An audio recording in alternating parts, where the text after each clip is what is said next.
वो कहते हैं ना, जैसी करनी वैसी भरनी।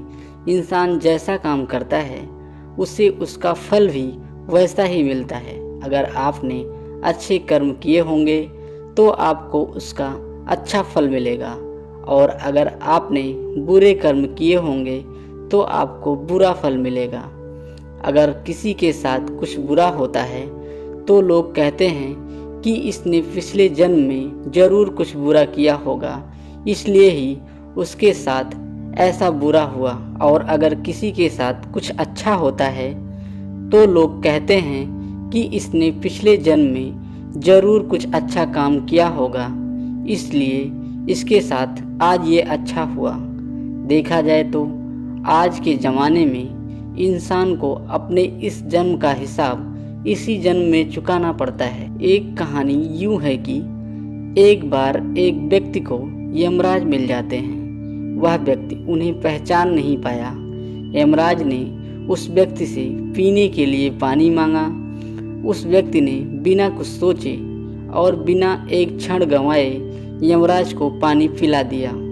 पानी पीने के बाद यमराज ने उस व्यक्ति को बता दिया कि वो उसके प्राण लेने के लिए आए हैं, किंतु उस व्यक्ति ने यमराज की प्यास बुझाई है, इसलिए वो उस व्यक्ति को अपनी किस्मत बदलने का मौका देते हैं। इतना बोलने के बाद यमराज ने उस व्यक्ति के हाथ में एक डायरी दे दी और उस व्यक्ति से कहा कि तुम्हारे पास में 10 मिनट का समय है। इस डायरी में जो भी तुम लिखोगे वही सच हो जाएगा, लेकिन ध्यान रखना कि तुम्हारे पास केवल 10 ही मिनट हैं। उस व्यक्ति ने डायरी खोलकर देखा। पहले ही पेज पर लिखा था कि उसके दोस्त को लॉटरी निकलने वाली है और वह करोड़पति बनने वाला है। वो व्यक्ति ने वहाँ लिख दिया कि उसके दोस्त को लॉटरी ना निकले। अगले पेज पर लिखा था कि उसके एक रिश्तेदार चुनाव जीतकर मंत्री बनने वाला है। उसने वहाँ पर लिख दिया कि उसका रिश्तेदार चुनाव हार जाए। इसी तरह वह व्यक्ति पेज पलटता रहा और अंत में उसे अपना पेज दिखाई दिया। जैसे ही उसने कुछ लिखने के लिए अपना पेन उठाया कि यमराज ने उस व्यक्ति के हाथ में से डायरी वापस ले ली और कहा, लो आपके 10 मिनट अब खत्म हो गए, अब कुछ भी नहीं हो सकता।